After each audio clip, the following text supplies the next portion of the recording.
Ya banyak budak ada anak di Mekah panggil muallat. Muallat. Ya. Orang Jawi. Oh jauh. Orang Jawi. Okey, hari ni kita nak mai kedai ustaz, nak suruh ustaz ta'aruf. Tadaruf ke Ya. panggil? Kena taruh Kena. lah. Ta'aruf dah. Ha. Oh. Ni mari nama gapo, lepas tu duduk mana, pio ustaz ni. Silakan ustaz. Ya. Assalamualaikum warahmatullahi wabarakatuh. Waalaikumsalam. Ya, kita asal wanak di Mekah ke. Besar Mekah lah. Maksudnya wanuk Mekah. Maksudnya wanak Mekah. Ya. Besar dia ni ngaji dia ni kawan anak ni tempat dia ni ngaji belaka dia ni. Dia nak duduk lama mana dia kena duduk mari tahun pelik duduk buat kerja ni jauh juga sini. 40 tahun itu kita duduk Mekah Melaka lah. Duduk Mekah 40 tahun? Ya. 40 tahun duduk Mekah?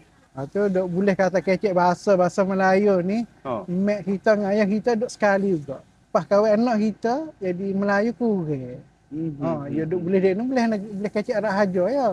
Siapa mari sini kecek Arab biasa. Tak anak kecek Jawi, tak anak kecek Melayu, tak anak kecek Sia Lasem. Tu ingat lama duduk jauh rasa dia kena ngaji, duduk ngaji. Tak mau pergi sekolah mula-mula ada tak faham apa. Jadi tak tahu nak cara ngaji lah no. Kelik mak mama payah nak ngaji, tak faham dia mau kecek lah no Sia ke Melayu tak faham. Tak kelik mari duduk di kampung di Bana. Duduk di Bana tu masa setahun lebih Pak Anu duduk main dengan budak-budak luar tu dia boleh kecek Melayu. Boleh kecek Melayu tadi hengor sikit ngaji sekolah lah di guru pang tolong kita ngaji bahasa Melayu sikit. Duduk setahun dua tu kita halih duduk le Kedah dah.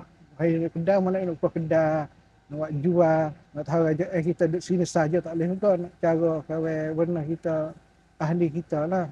Lepas bawa duduk di Kedah tu jadi Melayu tu nak kurang sikit. Jadi sia dah. Orang halus orang main le Kedah tu banyak kerja sia.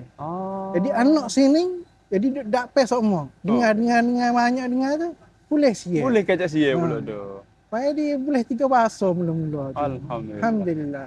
Jadi boleh buat kerajaan sini kerjaan sini Jawi ni. Tanah harga tanah kita Jadi gini ustaz, saya undur belakang mula. Ustaz kata duduk di Arab 40 tahun. Ya.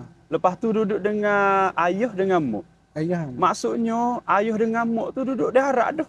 Tak, ya mari masa zaman dulu lagi main kapal laut.